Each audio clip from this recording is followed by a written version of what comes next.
खून की प्यास पार्ट 2। और उसके बाद वो जंगल एक बार फिर से सुमन की चीखों से गूंज उठा। लेकिन आज की रात सुमन की चीखों को सुनने वाला वहां पर कोई भी नहीं था। अगर वहां पर कोई मौजूद था तो बस हरिया, जो कि अब एक भेड़िए में बदल चुका था। सुमन के बालों को पकड़कर घसीटते हुए वो जंगल के बीचों बीच एक जगह पर ले जा रहा था। अगली सुबह गांव में। अरे भाई, पता नहीं क्या बात है, अपने गांव का हरिया किसान और उसकी पत्नी सुमन दोनों गायब हैं। दोनों का कोई अता पता नहीं। अरे कैसी बातें कर रहे हो भाई, ये कब हुआ है? अरे पूरे गांव में खबर फैली पड़ी है। कल रात को दोनों खेत की तरफ जा रहे थे, लेकिन लौटकर आए ही नहीं। तो हो सकता है अपने खेत पर होंगे। पूरा गांव ढूंढ कर आया है भाई। जानते हो क्या मिला वहां पर? क्या हुआ भाई? क्या मिला? बताओ हमें क्या मिला? अरे हरिया की पत्नी सुमन के कपड़े पड़े हुए थे। शरीर का एक एक कपड़ा फटा हुआ झोपड़ी के बाहर पड़ा था, लेकिन दोनों पति पत्नी का कोई पता ठिकाना नहीं था। अरे भाई, लेकिन उसका जो दोस्त है ना रामू किसान, उससे पता करके आते हैं ना। अब तक तो दोनों साथ ही खेत पर जाया करते थे। हाँ, हमें उसके घर जाना चाहिए भाई। चलो चलो वहाँ चलते हैं, चलो। वो सारे लोग रामू के घर पर पहुंचते हैं। रामू अपने घर के बाहर बैठकर हुक्का पी रहा था। आज सारे के सारे लोग टोली बनाकर मेरे घर क्यों आ रहे हैं? क्या कोई मर गया क्या भाई? अरे कैसी बातें कर रहे हो? तुम्हारा सबसे अच्छा दोस्त हरिया और उसकी पत्नी गायब है और तुम यहाँ बैठकर हुक्का पिए जा रहे हो हैं? रामू ने अजीब सी नजरों से उन सब गांव वालों की तरफ देखा, जिसकी वजह से वो लोग एक बार के लिए डर गए। गायब है? अरे गायब नहीं है, मुक्ति मिल गई है। उन दोनों को मुक्ति मिली है। इस दुनिया में आकर हर इंसान पाप करता है और उसे उसके पापों के लिए मुक्ति मिलना बहुत जरूरी है। अरे ये कैसी बहकी बहकी बातें कर रहे हो भाई हैं? और इसका चेहरा अजीब सा क्यों लग रहा है? लगता है दोस्त के मरने का गम बैठ गया है। पागल हो गया है शायद ये पागल। ये बात सुनते ही रामू चीख कर जोर से चिल्लाते हुए कहता है, पागल मैं नहीं हूँ, पागल तुम सब हो।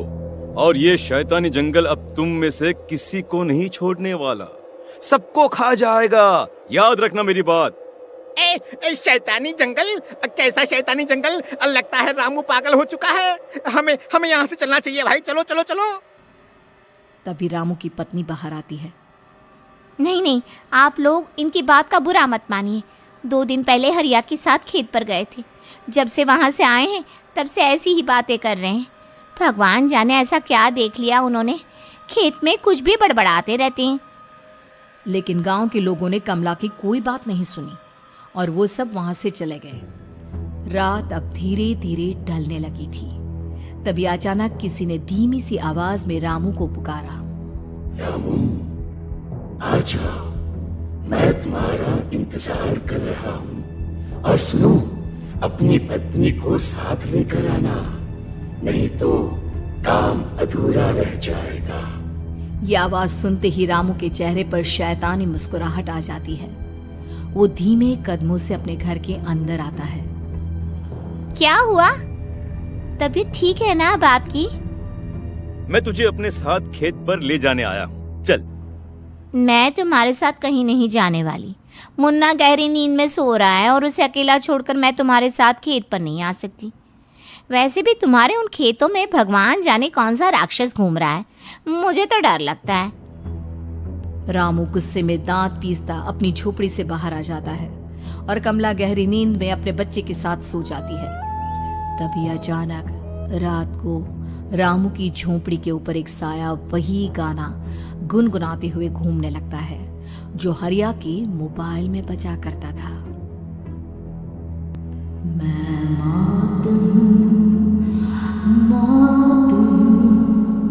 मौत जो पसरी है चारों ओर, जो आएगी कहीं से भी निगल जाएगी सबको। मैं मौत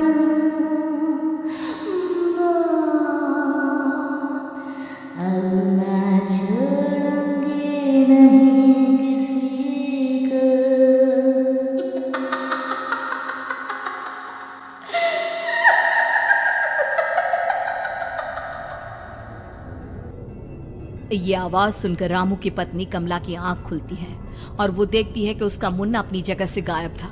कमला चीखते हुए बाहर दौड़ कर आती है। वहां पर उसने देखा कि रामू ने अपने बच्चे को झोपड़ी के बाहर एक पेड़ से उल्टा लटकाया हुआ था और उसका बच्चा चीख चीख कर रो रहा था। वहीं दूसरी तरफ एक साया बच्चे के ठीक नीचे आग जलाकर उसके चारों तरफ हैवानों की तरफ नाच रहा था। छोड़ दो मेरे बच्चे को। अरे क्या कर रहे हो तुम? शर्म नहीं आती तुम्हें अपने ही बच्चे को इस तरह मौत के हवाले करते हुए? अपना बच्चा? किसने कहा ये मेरा बच्चा है? अरे ये तो उस रामू की औलाद है, इस गांव के किसान रामू की, और मेरी दुश्मनी इस गांव के हर इंसान के साथ है। क्या कैसी बात कर रहे हो तुम? और ये औरत कौन है? ये मेरे बच्चे को खा जाएगी। तभी अचानक से उस साया ने एक बेहद खतरनाक दिखने वाली औरत का रूप ले लिया और उसकी आंखों से आग निकल रही थी। सही पहचाना तूने, मैं तेरे बच्चे को खा जाऊंगी। अगर तू अपनी इस हैवान पति रामू के साथ जंगल नहीं आई तो मैं तेरे बच्चे को खा जाऊंगी। लेकिन क्यों? आखिर क्या चाहती हो तुम मुझसे? मुझे जंगल क्यों ले जाना चाहती हो? औरत बुरी तरह से ठहाके मार मार कर जोर जोर से हंसने लगी और साथ में रामू भी। ये तो तुझे वहाँ चलने के बाद ही पता चलेगा ना। अगर तू नहीं आई तो थोड़ी देर में तेरा ये बच्चा आग में जलकर मर जाएगा। चल जल्दी। नहीं नहीं, मेरे बच्चे को छोड़ दो। तुम जहाँ कहोगे मैं तुम्हारे साथ चलने के लिए तैयार हूँ। और उसके बाद उस बच्चे को झोपड़ी में लिटाकर आगे आगे वो साया चल रहा था और उसके पीछे पीछे रामू अपनी पत्नी के बाल पकड़कर उसे घसीटते हुए जंगल की तरफ ले गया। जंगल में जाने के बाद कितनी खूबसूरत हो तुम। आज की रात बस तुम और मैं एक दूसरे के साथ रहेंगे। मुझे तुमसे बहुत डर लग रहा है। तुम्हें क्या हो गया है? तुम तो बिल्कुल ठीक थे। वो होगा जो हमारे बीच होना चाहिए। तो आओ आओ अपने आप को मेरे हवाले कर दो। कमला ने डर की वजह से अपनी दोनों आंखें कसकर बंद कर ली थी। रामू ने बुरी तरह से चीख कर कमला से कहा, आंखें खोलो अपनी और मेरी तरफ देखो। कमला ने जैसे ही अपनी आंखें खोली उसने देखा कि रामू एक खतरनाक खूनी हैवान में बदल चुका था। कौन हो तुम? जाने दो मुझे। क्या चाहते हो मुझसे? वही जो एक आदमी एक औरत से चाहता है।